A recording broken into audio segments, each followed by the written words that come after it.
Hey, everybody. Well, I'm here with Dr. Steve Marsden. And I asked Dr. Steve to come on because I got a hold of one of his products. And every May in my calendar, I have on my calendar um, start Gussy's. It was in the past, it was Xanthium 12.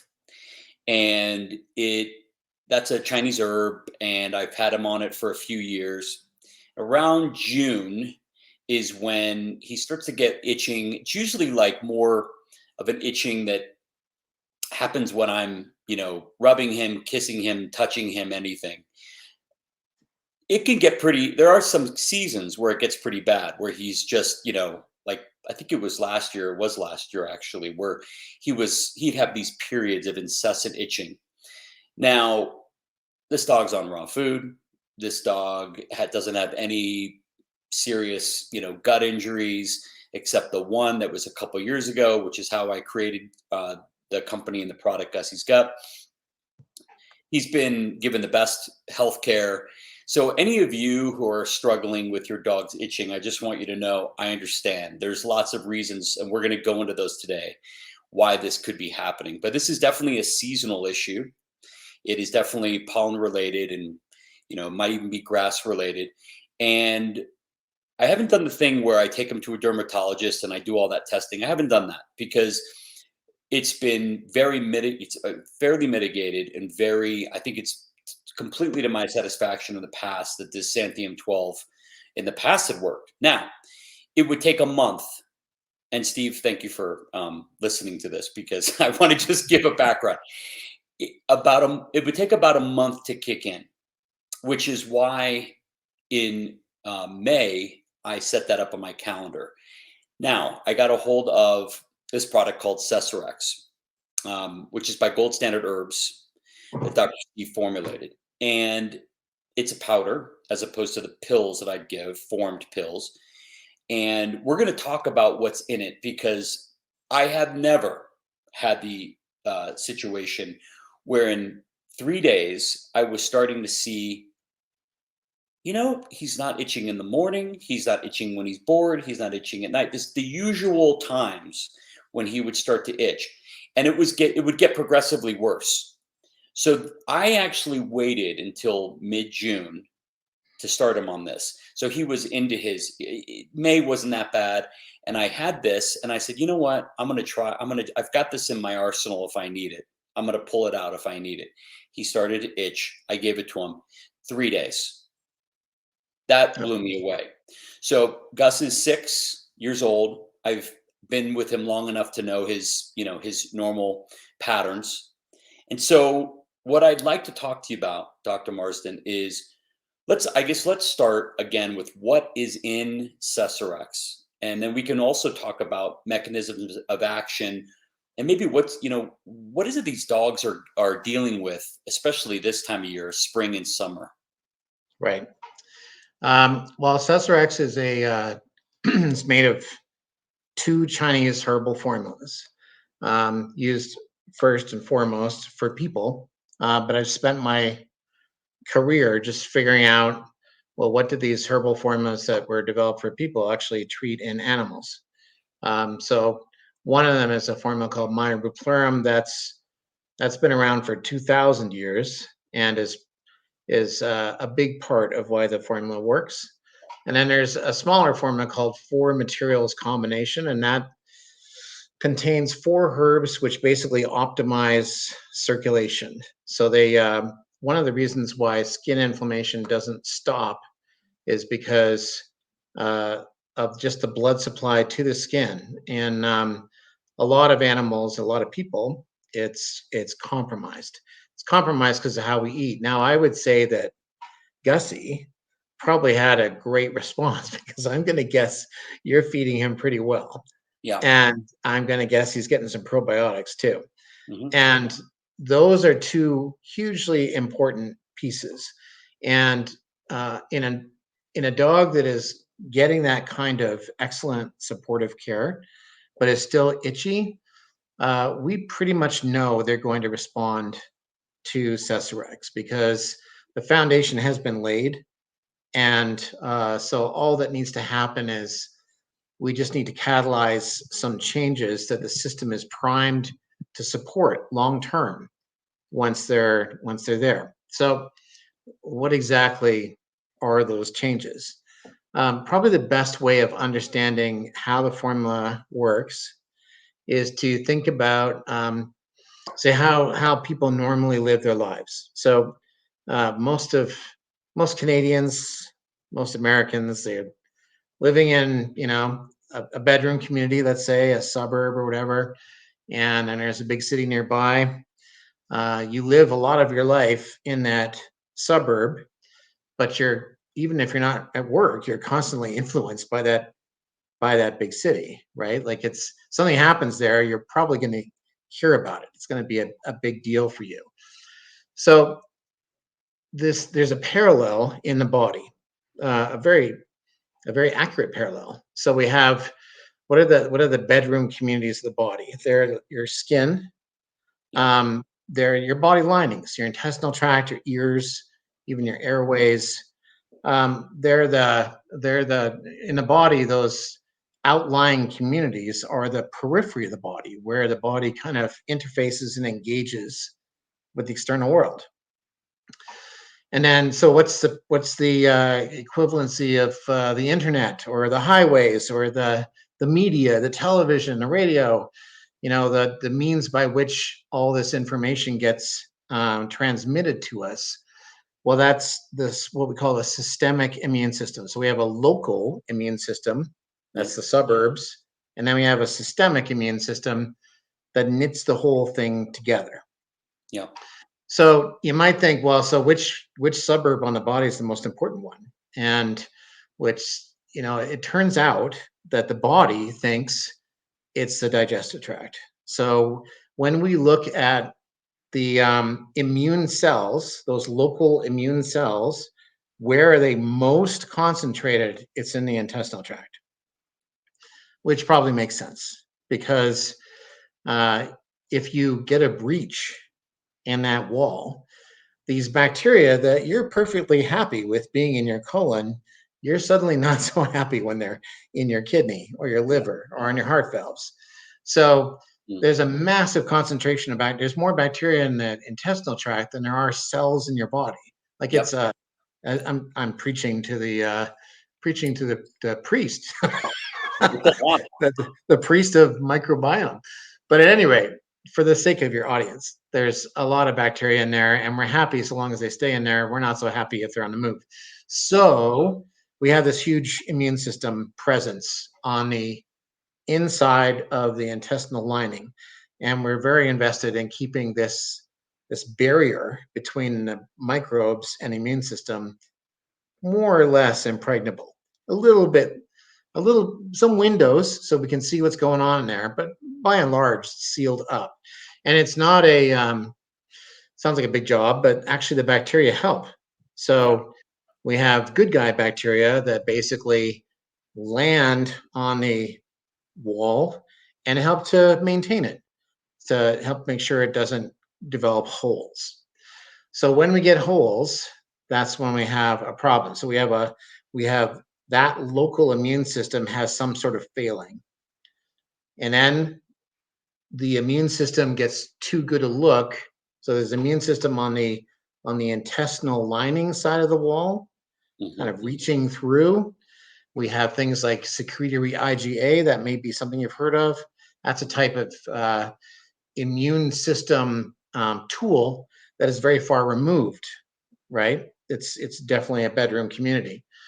If those tools start to fail, then this immune system on the immediate inside of the wall panics, and it starts to create a hell of a lot of buzz, and it sends out compounds called cytokines, various types. Cytokines just means chemicals that make cells do things. That's what the phrase comes from. So these chemicals, they go out and they go to all the other communities.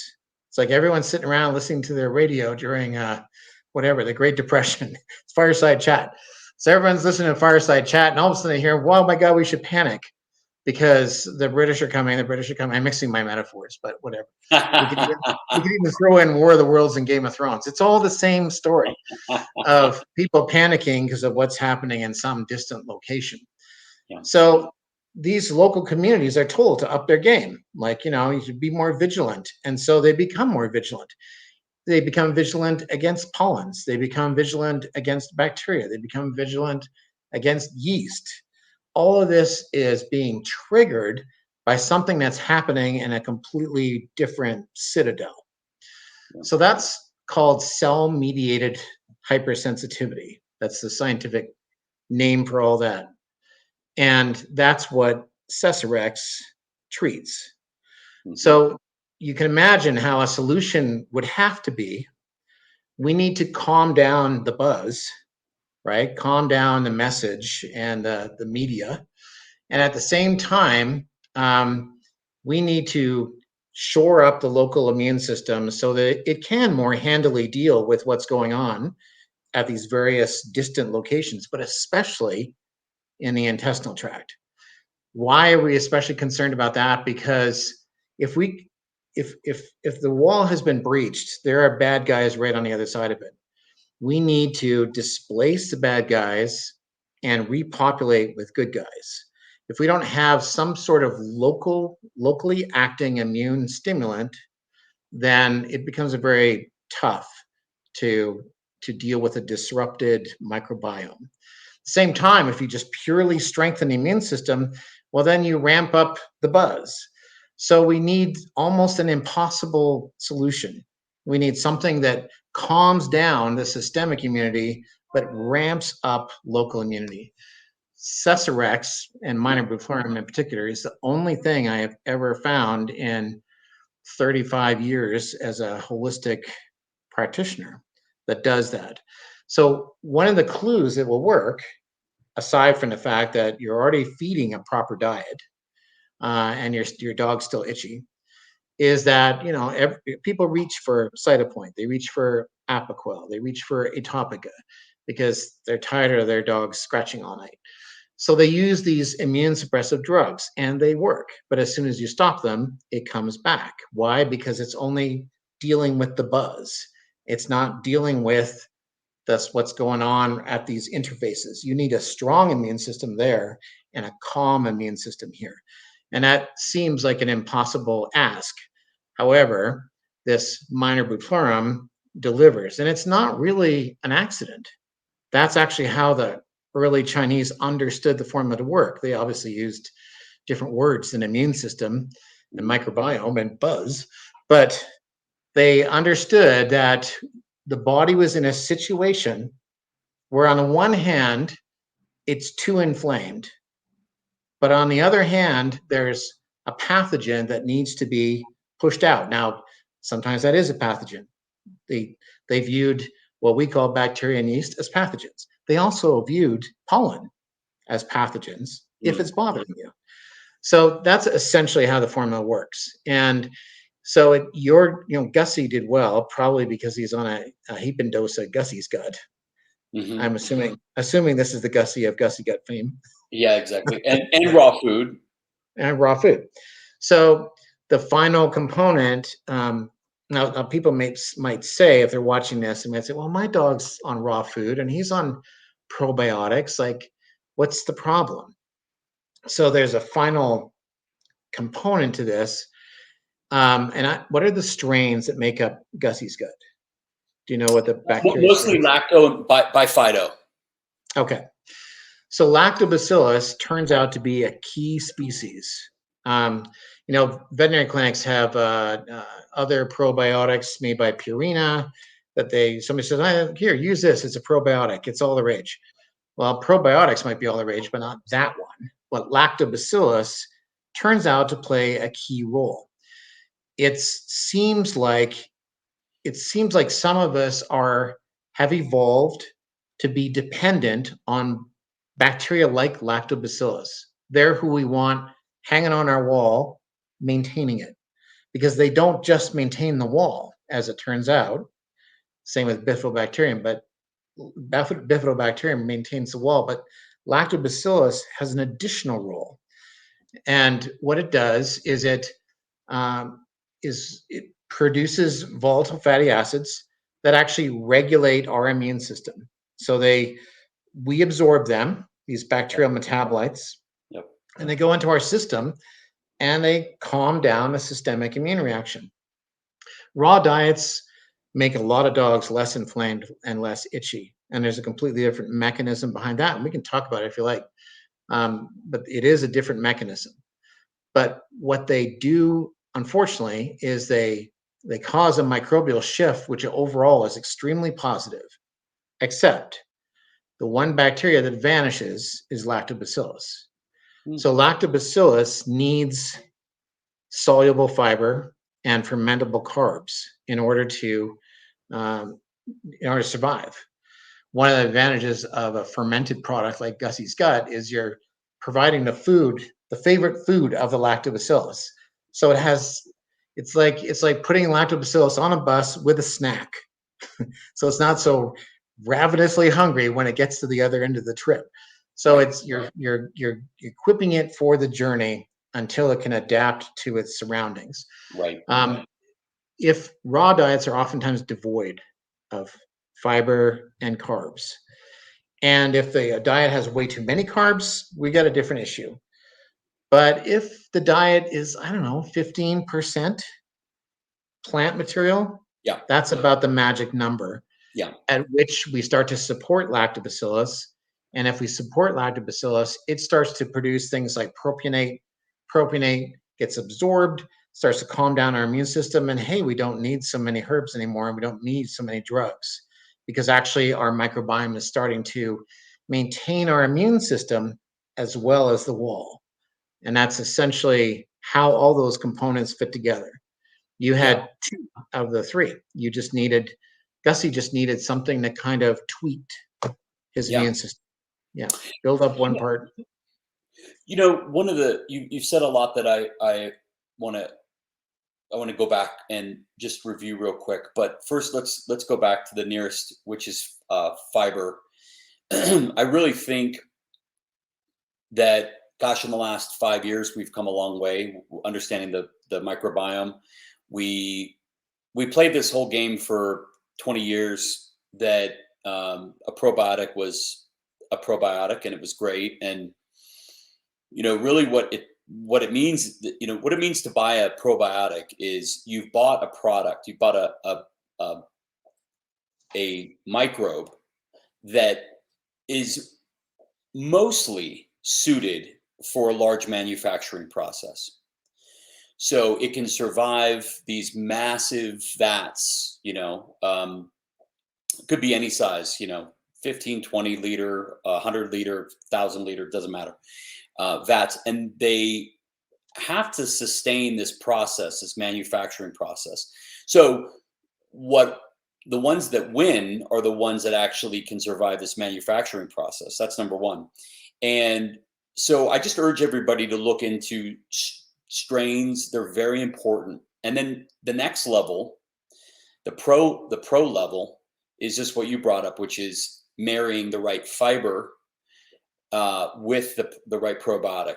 And that's, prebiotic is another word for that.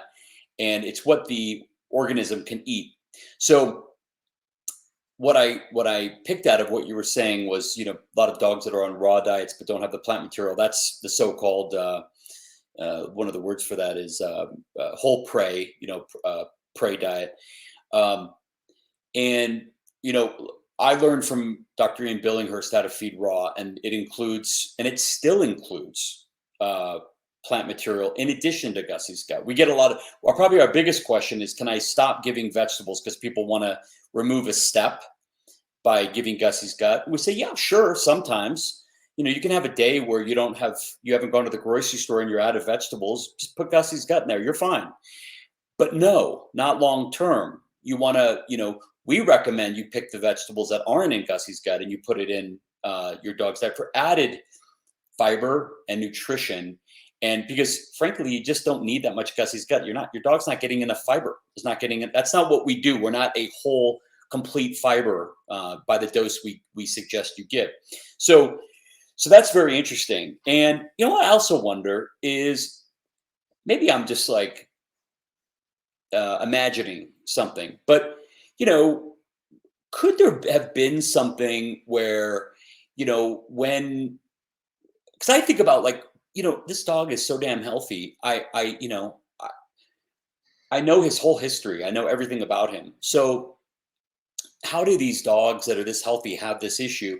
And I'm sure some of it's genetic. I'm sure some of it's epigenetic, but that's so complicated. Like, you can't go down that rabbit hole. Could anything be related, do you think, to, like, when a dog was vaccinated and its exposure to certain things like pollens and grasses and stuff, and that whole process of a vaccination is supposed to elicit an immune reaction. So, it reminds me of, like, the analogy I would make, since you and I are very analogy driven, is that so-called imprint phase of a puppy is that whatever 10-week phase. And so whatever the hell happens, the fire truck comes down your street. Now the dog's forever afraid of the fire truck. And so dog gets a vaccine, goes in the grass, gets a certain dose of pollen. Could that be something that the immune system starts to at that point go, hey, whoa, Yeah, there's definitely a lot of variables that can influence this immune story, and I've definitely yeah, oversimplified it, but not to the point of it not being true. But yeah, as an example of what you're talking about, what could complicate it? Let's say you had a dog who was young and it got an intestinal infection, and yeah, it was like 4 months. They thought maybe we should give it bacteria or antibiotics just in case it's parvo or something. So the dog, meanwhile, is its intestinal tract is trying to figure out who's a good guy, who's a bad guy in the intestinal tract.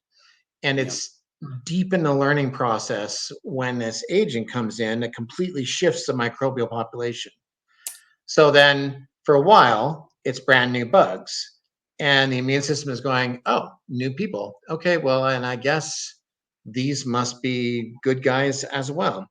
So it begins to recognize pathogenic bacteria as friendly, and those pathogenic bacteria are then allowed to sit on the wall, and then they start pull bricks out of it. And so that's one example of where an event, even just one single event in a life of an animal at the wrong time, could potentially set it up for a lifetime of a struggle with the immune system. yeah, Doesn't mean it's not insurmountable, but it kind of tips the scales a little bit towards that dog being allergic.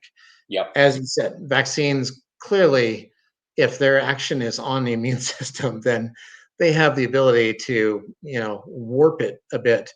If you give just the parvovirus from the vaccine and not any adjuvants to a dog, the immune response is very poor. The adjuvants are the chemicals that are added to the vaccine to ramp up the reaction to this parvovirus, an artificial parvovirus, yeah, which otherwise the body might have said, "That's not a big deal. We'll let that one slide." So you inject immune stimulating compounds. They're not specific to parvo. They'll ramp up anything. And a dog's immune system is a little bit like a bicycle wheel, to stick with our analogy driven show. yeah, Um, and when you flip a bike over and spin the wheel, it just keeps going and going and going and going. That's a dog's immune system. Once it's been primed by something such as these adjuvants, it can take a long time for that to wind down. And in the meantime, any immune mediated pathology, of course, it's going to get worse. So, the science behind that is it's old and it's unassailable. So it's not an anti-vaccine remark; it's a scientific reality remark. So, sure. It's just these are mechanisms. sure, And the very thing that gets in this particular example of a vaccine to work is it's something that stimulates and causes an alertness in the system. That's how that works. So what we are actually saying is that is a mechanism of how it makes a vaccine work. So you must then believe that things like, the um, you know, since 1989, the proliferation of peanut allergies and weed allergies and all these things that have really come about since then. Those are also just like our dogs being exposed to pollens or grasses and all that. It's at least a question we should explore. It's at least something. Now, I'm not going to think that much beyond this call and this, this show about what that means to Gus. What I'm interested in is resolving his issue. So back to this formula Cesarex, I see your product as being like a food.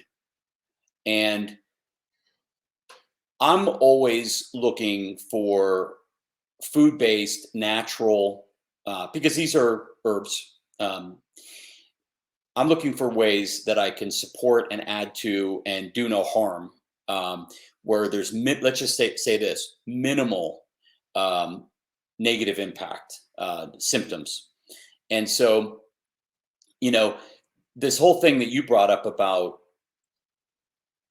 that should blow everybody. It kind of blew mine, and I've heard this in other ways before, but the way you brought this up about the pathogens confusing the good microbes, that whole confusion thing is completely how the system works. And one of the things that they're starting to say now is this wasn't like ever since I've had my dogs, if they ever got, they had a procedure and they had to get antibiotics, I was tripling probiotics in them. And they're now saying, no, don't do that. Don't do any probiotics during antibiotics. And when I say they, I'm specifically thinking about Karen Becker and a handful of other great vets. Mm-hmm. I don't know if you think that, Dr. Marsden, but I want to know. But wait until that series is over of antibiotics, and then you can look at supporting and supplementing with, because it might hold what I've been told, and also I believe it was Holly Gantz from Animal Biome, it holds a place in the gut cells, and you don't want that place to be taken up. You want the terrain to be open after that antibiotic is done, to be able to receive good nutrients and good probiotics afterwards. Is that kind of how you understand it? Yeah, I see what you're saying. And I think the logic has always been, well, if you give a probiotic with an antibiotic, you're just going to maybe expend some of the effort of the antibiotic on treating your probiotics. Yeah. Number one. And number two, if that's when you're giving the probiotics is when you're giving the antibiotics, well, then you're missing that big moment at the end when the antibiotics are done and the place needs to be repopulated. And if you're going to just use them once, that's when you do them. So that sounds like the logic to me, and I would agree with that. However, I never really see a problem with using probiotics along with antibiotics. In reality, I wouldn't stop once you stop the antibiotics. I keep going. And so then I think you can have the best of both worlds. I mean, I think that if you're giving a probiotic that isn't as touched by that antibiotic and some space is being created, well, then they're going to glom on right away. So I think there's never a downside to somebody using something like your product during antibiotics as well as after. I would not avoid probiotics. That's for sure. Okay. Yeah. And so are there any other, we went through Bupleurum, and did we go into the others, the other so the reason why it works is because within the formula called minor Bupleurum, there's one plant is Scutellaria.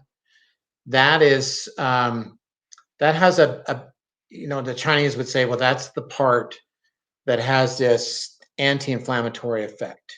Mm-hmm. And they would look at Bupleurum and say, that's the part that pushes the bad guys out. In other words, the duality in their minds came from using Scutellaria and Bupleurum together, with one so-called clearing heat and the other dispersing pathogens.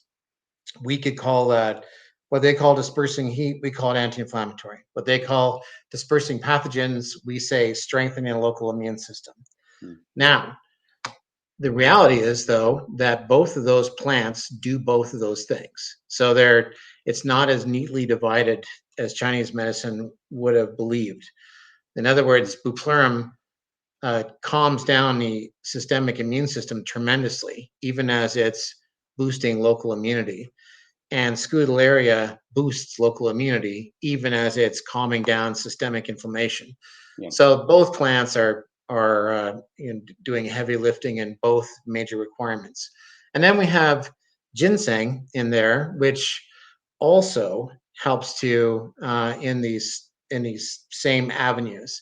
And the other thing that the formula works or does that's beneficial, which maybe Gussy didn't need this so much, but other dogs do, is it counters stress. So skull cap or Tell you right Scutellaria. now, he doesn't need that. Yeah. This dog. Listen, if I could take the camera and show you what he's doing, this dog has no stress. Kind of Okay. have to poke him with a stick to make sure he's still alive. No, he's content as can be. But sorry, I just had to say that. No, I imagined that would be the case. But Scutellaria and ginseng are, oh yeah, definitely no stress there. Scutellaria and ginseng are they are have a bit of an adaptogenic anti-stress type of effect. Yeah. Why is that important? Because an animal that's stressed, and a lot of them are if they're chronically itchy and uncomfortable, an animal that's stressed secretes a lot of cortisol. Yeah. Cortisol acts as a local immune suppressant, which allows bad guy bacteria to proliferate. So having an anti-stress component to a skin formula seemed like it was really important. Yeah. There's the other kind of four herbs that are doing heavy lifting in there are the four materials. So Rhamania, Angelica, peony, and Ligusticum. So what do? They and again, this is not something that Gussy probably needed because his diet is so good. But back in the 80s and 90s, if you had asked, well, it's probably still true if you ask an MD this or your average vet, and you say to them, so when does inflammation stop? You get, let's say, you get some rash. Like, when does the rash stop? Yeah. And the logical response would be, well, when the thing that's causing the rash goes away. That's why we use ketoconazole and antibiotics and bathing and that kind of stuff. We're trying to get rid of what causes the rash, and then it just kind of dwindles like some sort of campfire, right? Until eventually it just goes out. That was always the belief up until the 90s. And in the 90s, they discovered that that is actually not true at all. So the body must actively switch inflammation off. So it doesn't just it's not like a candle that slowly burns out. It's like a light switch in your kitchen. It has to be turned off, and otherwise it's just on. So, in the cruel twist of fate, the irony is that the enzyme that drives the development of acute inflammation is the enzyme that turns it off. Huh? So if you suppress that enzyme with non-steroidals, if you have an arthritic dog, or corticosteroids, if you have an itchy dog, great. The intensity of the inflammatory response subsides, but it's not going away. Why is it not going away? Because you have disabled the mechanism for turning inflammation off. And so it just slowly gears back up again. So drugs are one way by which we accidentally disable this inflammation off switch. The other main mechanism is food. So processed food, whether canned or kibble, it causes the perpetuation of inflammation. It turns out that the cell that has all the control in the body, you might think, oh, is it the immune system again, or something else really impressive? Is it the brain? Is it neurons? No, it's the lining of the blood vessels. Just the Teflon that lines your blood vessels. That's what controls inflammation. This lowly little peon in the body has the keys to the kingdom, as it turns out. Wow. So when those cells malfunction, you get inflammation. So what does it look like? You can imagine that you've got imagine my fist is like the outside of a blood vessel, and so there's the inside right The there. lining Yeah, of the cable. Yeah. yeah, exactly. Now, when these cells are malfunctioning, they start to pull apart from each other and they start to develop holes. You've got another leaky problem. This time it's a leaky vessels instead of a leaky gut. Ooh. Completely different pathology, but you're still seeing lots of leaks. Yeah. Why are the holes a problem? Because white blood cells creep out and into the skin and Not they good. start to cause inflammation, Yeah. right? And we can't drain off the inflammation that is there because the cells need to be gathered together and sealed for the fluid in the tissue to be drained off. It's called Starling's forces. Not that you need to know that. The, Wow. this is called endothelial dysfunction. Yeah. It most the other thing it does is narrow, so the vessels start to constrict Restrict. and they start to slowly atrophy. They're pissed off. They're pissed off. And so the skin stops getting nourished and Yeah. it's consistently populated by inflammatory cells that just go, well, I'm here and I've got a hammer and everything appears to be a nail. So that just starts hitting. Mm. That's the situation with a lot of dogs and a lot of people and a lot of cats, a lot of everything. Yeah. And it happens in your joints. It happens in your skin. It's one of the causes of leaky gut is this chronic smoldering inflammation that's damaging the gut wall. It's one of the causes. So we have to reach these endothelial cells and get them to seal up and the vessel to dilate. And when we do that, then the inflammation in the skin subsides. That's what those other four herbs do. Is they make up for the fact that there's this breakdown, and they facilitate the production of other compounds appropriately called resolvins because it's resolving inflammation. So resolvins and protectins are elaborated in response to those herbs, and they basically do what broken down cyclooxygenase can't do, and and just cause the vessels to sort of seal up. That's the magic. You just cause vessels to seal up. That's it.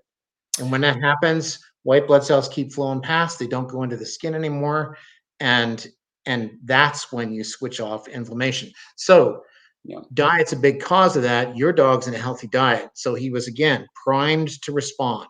Cesarex, I'd love to take all the credit, but you deserve the credit for giving him a healthy diet and the probiotics. Then you set the stage for this rapid success that you saw. What you're saying, I think, is he didn't have those issues to resolve, because if he did have those issues to resolve, it may have taken longer for the Yes. Cesarex to have taken hold Yeah. and kicked in. Is that what I'm hearing? Yes.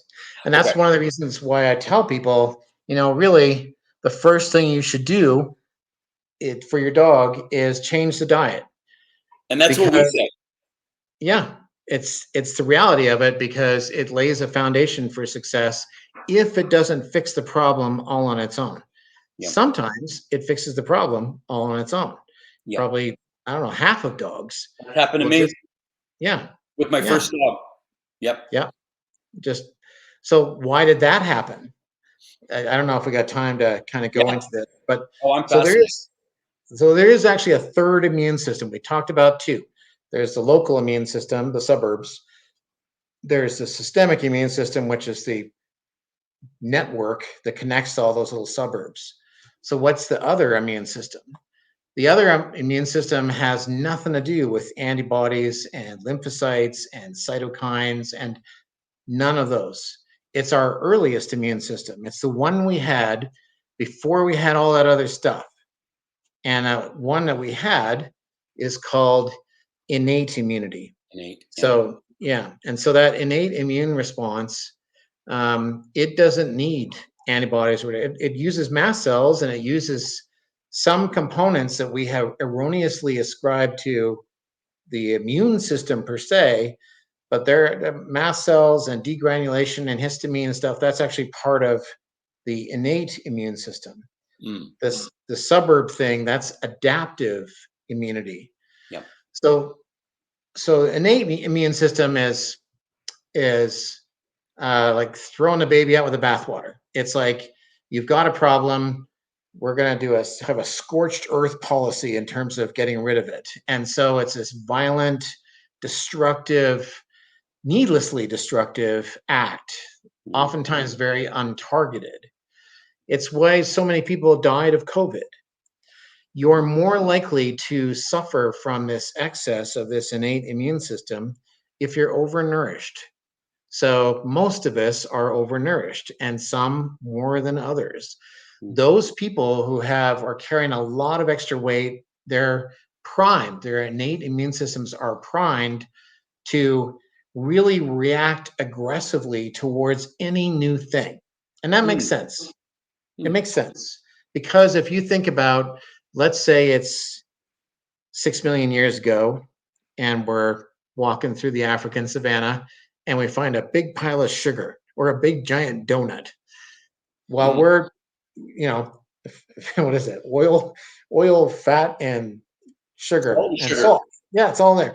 And you. So Oh, excuse me. yeah, so we'll go ahead and it's going to sit down and we're going to consume the giant donut. Yep. Anybody else who comes along is going to sit down and try to eat their portion too.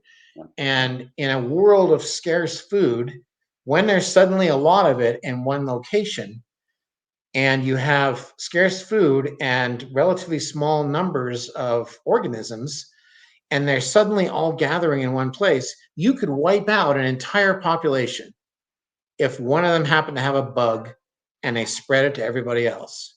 Wow. And they spread it to everybody else because they're all gathered around this giant donut in the savannah. So what's a real world situation? Thanksgiving would be a real world situation. All these people gather for Thanksgiving, eating a lot. They're in this, at least temporarily, overnourished state. Yeah. That primes their innate immune system to overreact if it happens to encounter something during that feast.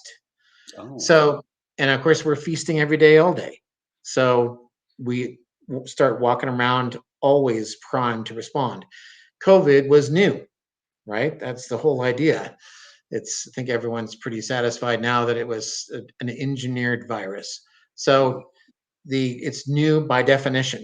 Yeah. And as a result, we didn't know what to do with it. Eventually, somebody said, hey, we can get the adaptive immune system involved here.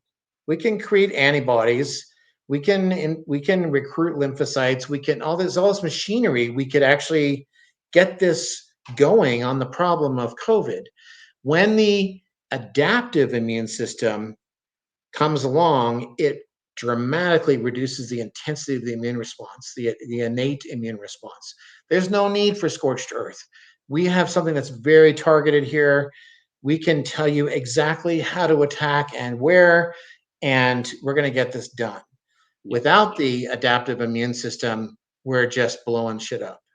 Mm. Sorry. Yeah. Well, it's a smart system, the Right. adaptive. Yeah, yeah. So a dog goes onto a raw diet. A raw diet is healthy in so many ways, but one of the benefits to it is it's really hard to digest. A lot harder than kibble. Moves through the system much more slowly. Dog has to work harder. Calories come in much more slowly. It's the antidote to overnutrition. So Oh. when the dog is inflamed and then 2 weeks on a raw diet and they're not, what you had done is you taken away the turkey from the Thanksgiving table and said, that's it, feast is over, everyone go home. So there's this calming down of the innate immune system and the taking away of this scorched earth policy. Lyme disease is another example of a bug where the body just has this violent inflammatory response, especially in the early stages, because it doesn't know what else to do. Yeah. Because the adaptive immune system is not always that effective for Lyme disease. So it just keeps going and going and going.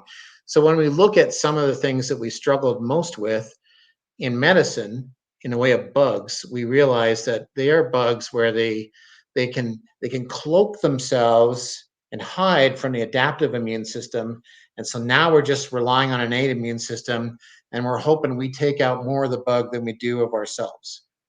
And Mm. that's why we get such problems with Lyme disease, for example. Wow. So how does somebody who um, has a dog that's itching and doesn't understand, hasn't seen this show, doesn't understand what they're dealing with, doesn't understand the implications of the diet and all of that. Do they need to know all of this stuff, or can they just take a great product, you know, Yeah.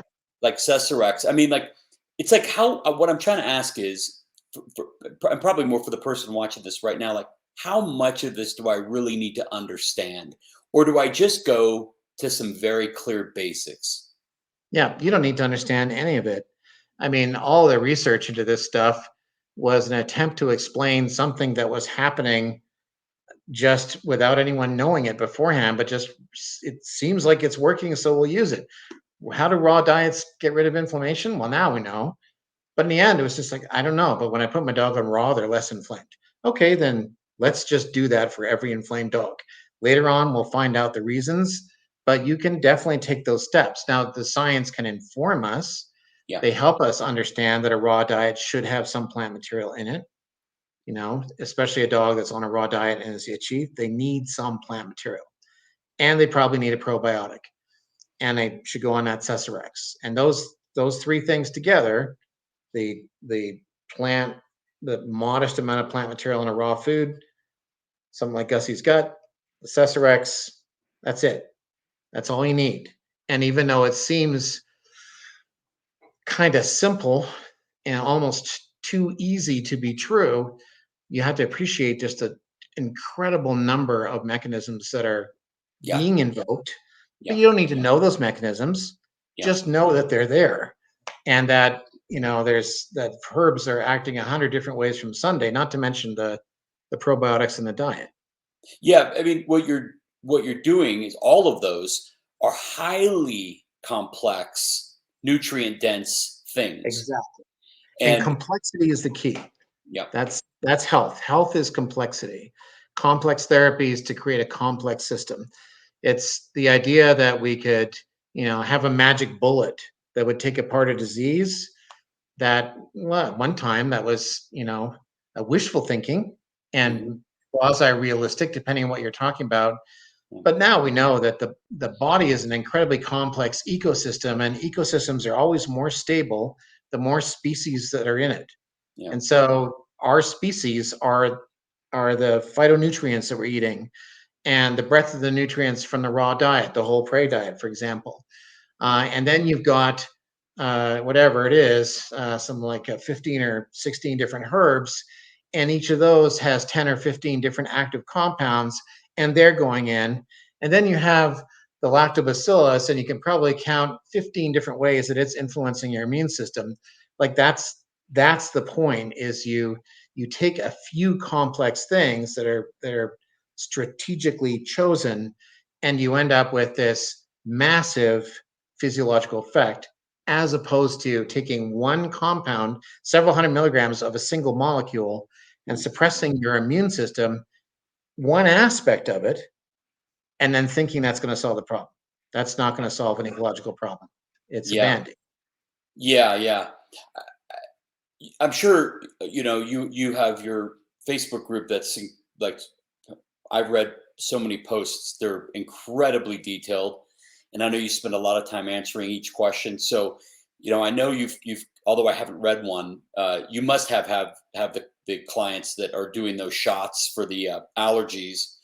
Yeah. And I have 3 friends doing that, and I just learned of a new one today, just today. And I don't know anything about this drug, but I here's what I know. Like, we're not why aren't you looking at the root cause? Like, why aren't you fixing I gave her this friend of mine this morning, I gave her some tips, and she's going to change diet, she's going to do some other things. But you know, uh, you're not examining anything about why this is happening. You're just adding a Right. shot to it. And there's got to be some pretty negative side effects. Yeah, I mean, it's amazing that we can get by with those drugs sometimes. The In other words, a lot of people use them and they find more good than bad. The problem is it doesn't solve anything. The problem's going to be there next month or tomorrow, depending on the drug. And eventually, a lot of times, the drugs like Cytopoint, for example, just stops working. It's like, and then what are you going to do? And why don't we discuss these things as veterinarians? It's because we're not taught them. Yeah. Why are we not taught them? Because nobody's figured out how to make a lot of money Yeah. from what we're talking about. So Yeah. we have to stop looking at modern human and veterinary medicine as the answer to a disease. Yeah. We have to recognize that they are business models that are extremely successful that bring comfort, right? They obviously have value or people wouldn't use it. So Yeah. they're very palliative and sometimes very potently so. But we should stop looking to conventional medicine as a solution for these problems because they don't deal in complex solutions. They deal in we discovered this drug, we've refined it, we developed it, we spent $50 million in clinical trials, and this molecule is what we're bringing to the market, and this is what we're training our doctors to use. So there's a very much a trickle down flow of information here that's driven by science, which is kind of driven by the pharmaceutical industry and the pet food industry. That's the applied science that veterinarians hear about and that they apply in their practices. There's a financial disincentive for that educational system to talk about what you and I are talking about. That doesn't mean the research isn't there. It means the veterinarians aren't reading it because no one's told them that it's there. So vets and MDs, they have to ferret this stuff out on their own. Yeah. There are some really useful resources for human medicine. One of my favorites, if you want kind of the unvarnished truth about human medicine and human nutrition, if it's not inappropriate to say, and you can cut it out if it is nutritionfacts.org. And Oh, it's written or not written, but it's a bunch of videos, all free content. 100% of it's free, and it's by an MD named Michael Greger. wow. And all he does all day is just read and assimilate and synthesize human nutritional research and tell us all this stuff that doesn't have a profit agenda behind it, that is being Wow. cranked out and nobody's looking because there's Wow. no vested interest in looking. So nutritionfacts.org. We need one of those for animals. But meanwhile, it's you and me Hey. and Karen Becker and Rodney and Yeah. you know that's Yeah. and Judy and yeah. Well, so go back to complex like um, so do you, is would you think of bupleurum as being like I would think of a vegetable being complex? It is, right? It's a Yeah. root. Yeah. Well, actually, bupleurum is a root. Yep. Yeah. And Dongwei is a root, Romani is a root, and the Gusticum. So they're all roots. Those Scutellaria is a root. Yeah. So yeah, and of course that's where plants are shoving a lot of the things that they want to use in the future. The plant is using these things for the same thing that we're using them for. Mm, It's not just like some freaky accident. yeah. Um, are probably about 60% of the way your cells operate, and even your immune system, your innate immune system operates, comes from or shares the same molecules that plants use to do those same things. So we have this shared origin evolutionarily, right? We all Sure. start off as blue-green algae, and so we carry some of those plant mechanisms with us. We've certainly taken a ball and run with it, but we respond to the same chemical compounds because we have a shared physiology. And plants are using, for example, salicylic acid to control inflammation in their bodies, just like we're using it to control inflammation in ours. Mm, Nitric oxide is a major signaling molecule in our body. Nitric oxide is a major signaling molecule in the plant body. So it's small wonder that plants work. And if you ingest whole herb extracts, you are taking all these things in the exact proportions that you need them to have this physiological role. Mm. Because nature doesn't, manufacture hundreds of milligrams of one compound. Yeah. It manufactures hundreds of compounds in tiny amounts, and those compounds have 5 different roles.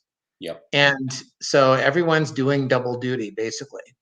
And that's what you take in when you have a whole herb extract. You're taking a network of compounds that is used to pulling off particular physiological tasks. And you're saying, I got the same needs, do that for me. And so that's what's happening. And so when you use a whole food approach, it's the same thing. When you take a whole prey approach, you're taking the entire envelope of compounds, all perfectly adjusted and just the right amounts to run your body with. So then you don't need, as you said, you don't need to know all the science. Yep. You eat whole foods and you're ingesting everything in idealized quantities. And so that's one of the reasons why plants work so well. Herbal medicine was developed as an adjunct. Early Chinese medicine that went in your mouth was food. And Yep. later on, they said, hey, there's these plants that seem really good at dealing with certain things. So at first, they would put, and this is still the case in the winter solstice in China, a traditional meal Yep. is mutton with dongwei, which is in the Sesserex. Mm. So that's considered a traditional meal to support your body in the winter solstice, providing the kind of influence that you need at that moment. Mm.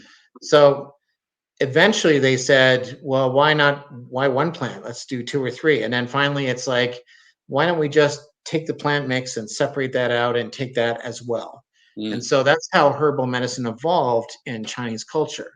First as like sprinkles in your food. And later on as like, if we took these plants, we get a nice concerted physiological effect and no side effects. Yeah. Let's just eat this cluster of plants. And Mm. that's why I favor classical formulas from 2,000 years ago, is Yeah. that's an incredible amount of field testing. Yeah. Like Chinese herbal medicine is the most field tested medical system in history, especially if you're using the stuff that's been around for 2,000 years. Well, it's also been, just think about the years. That's interesting, but we're talking billions of people. Right? Billions, you know, Yeah. use How this. many So lives? yeah, I feel really comfortable doing something after billions of people have used it. Yeah. Yeah. Like some of those, like for example, there's a formula called Xiaoyasan or Rambling Ease Powder. And on any given day in the world, about 35 million women are taking it. Like there's no drug, I don't think, unless you're talking about something like Lipitor, where 35 million people are taking something. Like it's on that level in Mm. terms of being field tested. And obviously it's not a single compound, so it's a complex array of compounds, and so that makes it innately safer. You're not Yeah. forcing a physiological reaction. So Wow. And one of the things that you mentioned was, the shots and the pills and the different itching remedies that. And look, I get it. If your dog's keeping you up at night, you want to pull your hair out. I've heard a bunch of those stories. And it's like, please just make it stop. You know. yes, when a Um, dog is saying, "Please just make it stop," yeah, yeah. they exist for a reason. Yeah. The problem is when we over rely on them. But the nice thing about it is, so people say, "Well, can I use the two together?" And it's absolutely. If your dog's on Apoquel or Cytopoint, and then what I'll oftentimes say is, let's say it's Apoquel. I'll say, well, give a dose where the itch isn't quite gone, but you're comfortable, or the dog is comfortable. You're all comfortable, but it's not gone. Yeah. And then introduce the herbs. And 2 weeks later, if the itch is gone, the herbs took care of it. The herbs have gone beyond the drug. Yeah. And so it's safe to start reducing the drug dose. Now, Right. as you reduce the drug dose, the itch level will come back. Hmm. And that's okay, because you've got something that will get rid of the itch. You're fixing the problem. It just takes time. It's a bicycle wheel and it needs to wind down. So you take away a little bit of Apoquel, you keep going with your Cesarex. Another couple weeks, okay, they're itch free on that dose. Now you lower it again. And you just kind of stair step it down until eventually they're on no drugs and they're just on the herbs. Yeah. And realistically, there may be a time when they don't need to be on the herbs either. But Yeah. they've got to eat real fresh food and they got to be on probiotics. Those are two musts. Yeah. Well, the same thing, it occurs to me that we're talking about here, which is, you know, um, people who are putting their dog on this one probiotic pill formula powder forever. Um, that's a huge mistake, also, for different reasons. But rotating. If you're gonna have your dog on probiotics for whatever the reason, there's so many reasons, we can't get into it. Um, and I'm talking about the synthetic, the I call them synthetic biologics, the ones that are manufactured. If I'm not talking about um, a fermented food you make or one that you buy from us. That is very akin to something that your dog buried and ate up again, or your dog ate off the street that's rotting, or frankly the dirt that your dog's eating that's on the ball that they're playing with. Um, it's a very different thing. It's naturally derived, but the I would just I would caution people to do anything that is in this.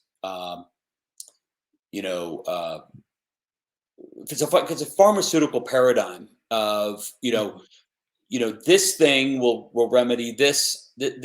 What's that word you used? Isolated. Um, I lost the word, but an isolated. Something A magic isolated. bullet, like What's a that? magic bullet, the magic bullet. Yeah, but it's an isolated component, or Yeah, of just a yeah. I yeah. like it's just a single compound Thank you. that's Single. What's the going to word? have Compound. Yeah, some a single pervasive compound. effect. Yeah, yeah, yeah. Yeah, And it's usually something that can be patented and all this other stuff, and then it's proprietary, right. and then and that's great.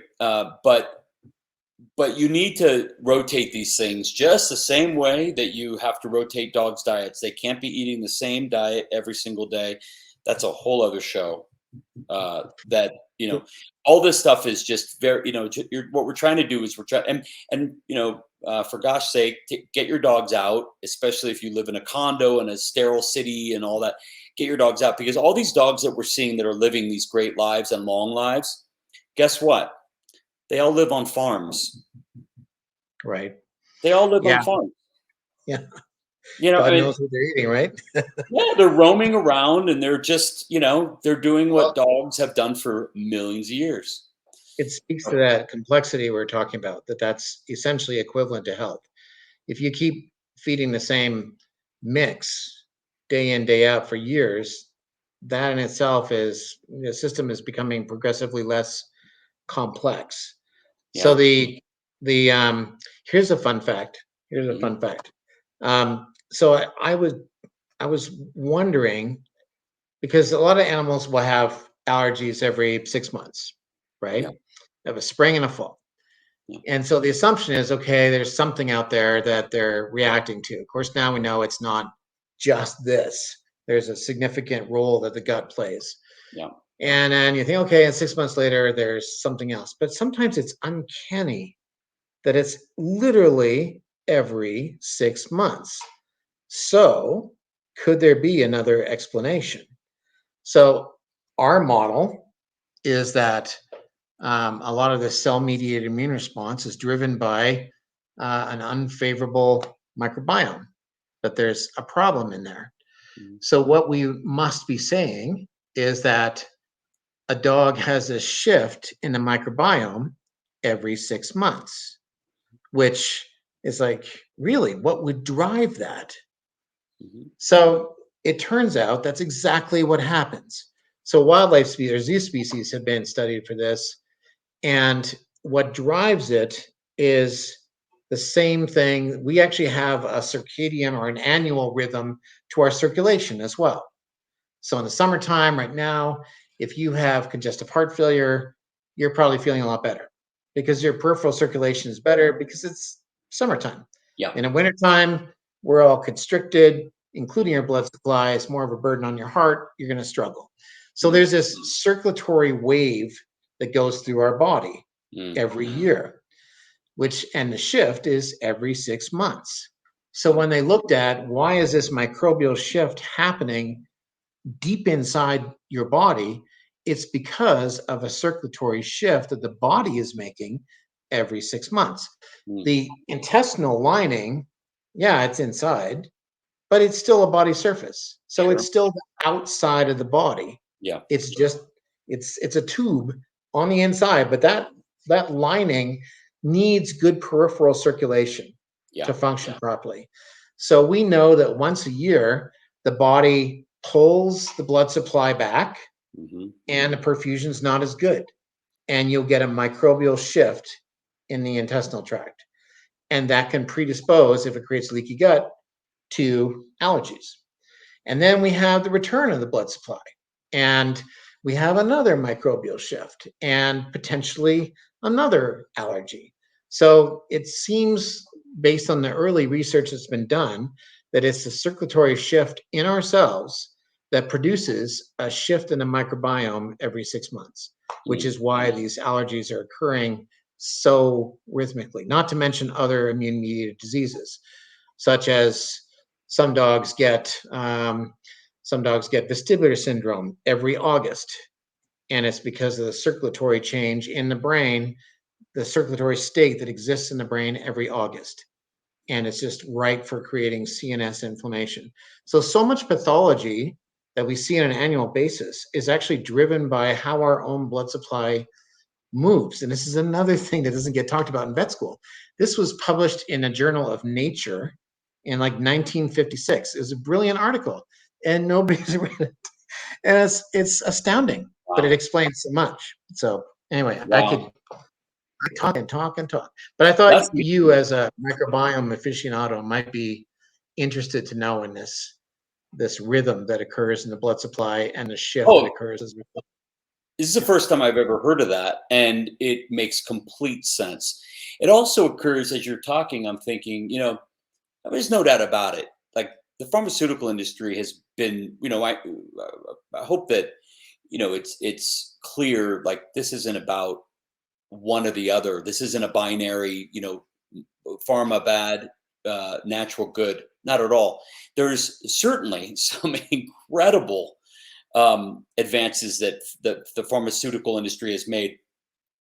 But I would love somebody to do this evaluation. I would submit. You talked about Lipitor and all that.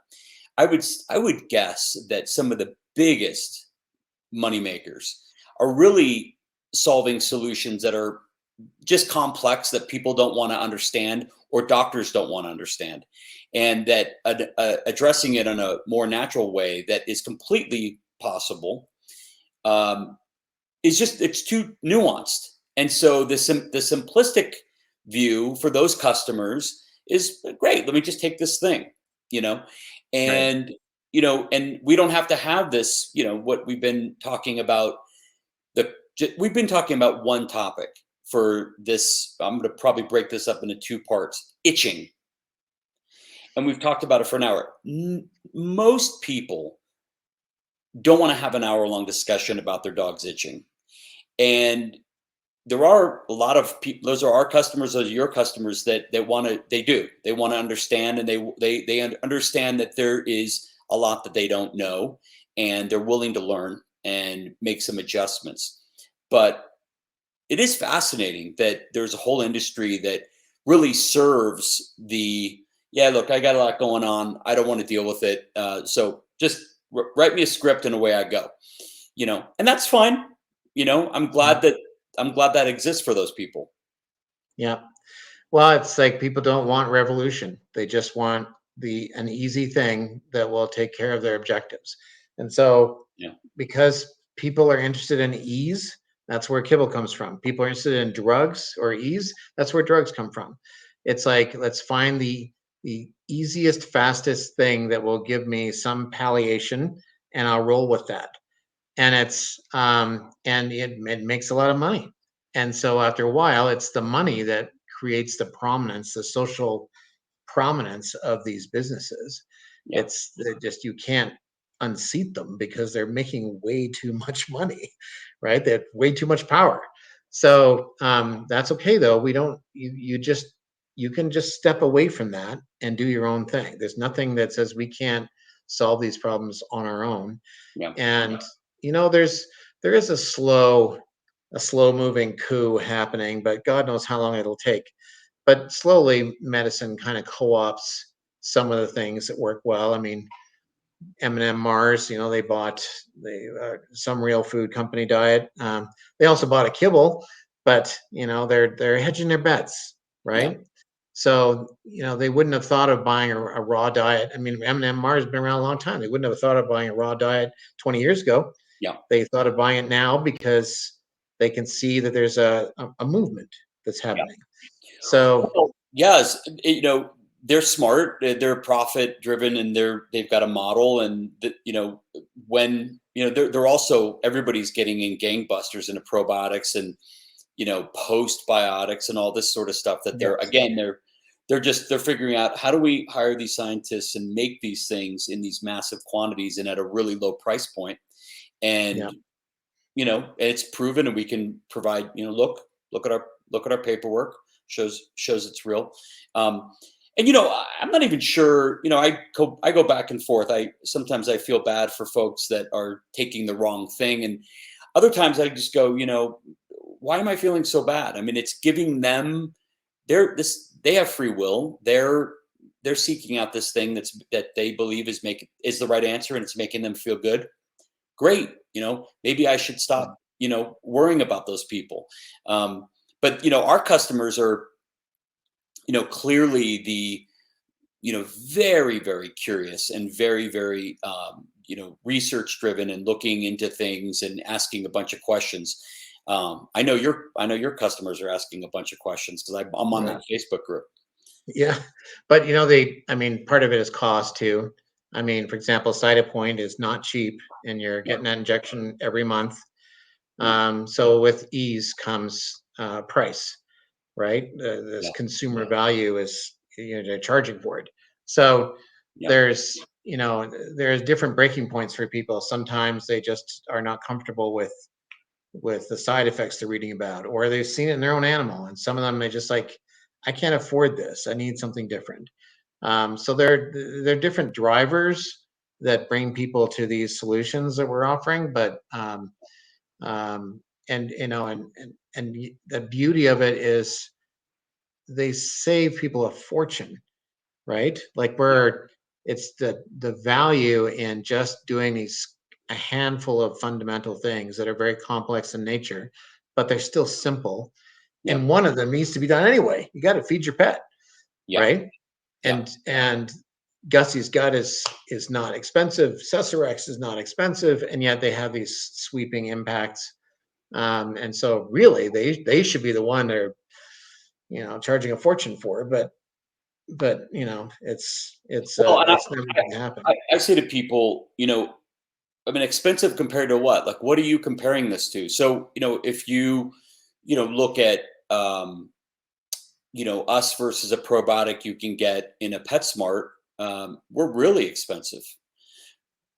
You're not comparing. There's no comparison. They're just completely different. And Right. so, and it's, your product is compared to what?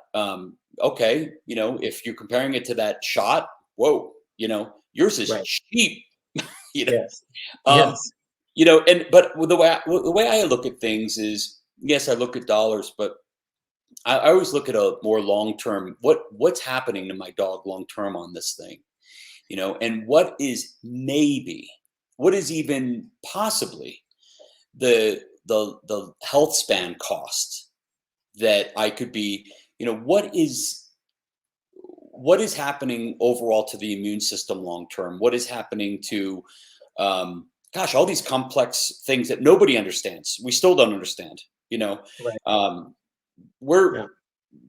There's so much we don't understand about everything. About we just were told. I don't know, what was this, a few months ago, that and I'm talking about the human health world. Doctors just came out and said, you know what, we completely misunderstood metabolism. It doesn't work the way we thought it did. That was just in 2023. Like what? Did Sorry, what you you don't miss what? what's that? Oh, you're cutting out on me. I don't know why. Things are kind of breaking up. I said things are kind of breaking up. You Oh, said doctors are wrong about. oh, metabolism, the mechanism of metabolism.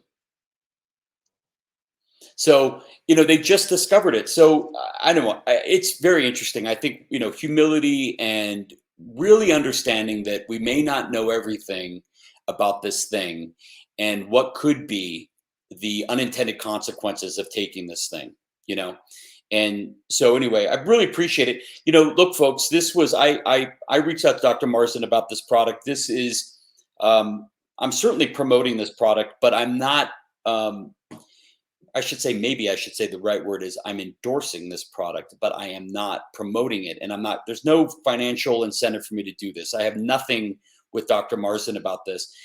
I just know that right now we're in June and I really wanted to get this information out and have a deeper discussion about itching because boy, oh boy, people lose their minds. And I understand why when the season comes around, because dogs are just taking a few steps and itching, taking a few steps and itching and, keeping them up at night. So, Yeah, I hope that this show was valuable to people watching and getting them a little bit better understand that it's complex. And, in going to some complex solutions, both food and herbal is maybe the way to go for your dog. So yeah. thank you, Dr. Marsden. Thank you. I really appreciate it. I appreciate the opportunity. We're probably going to cut this up into 2 parts, and I'll send you the details of that. Thanks everybody for watching. Have a great day.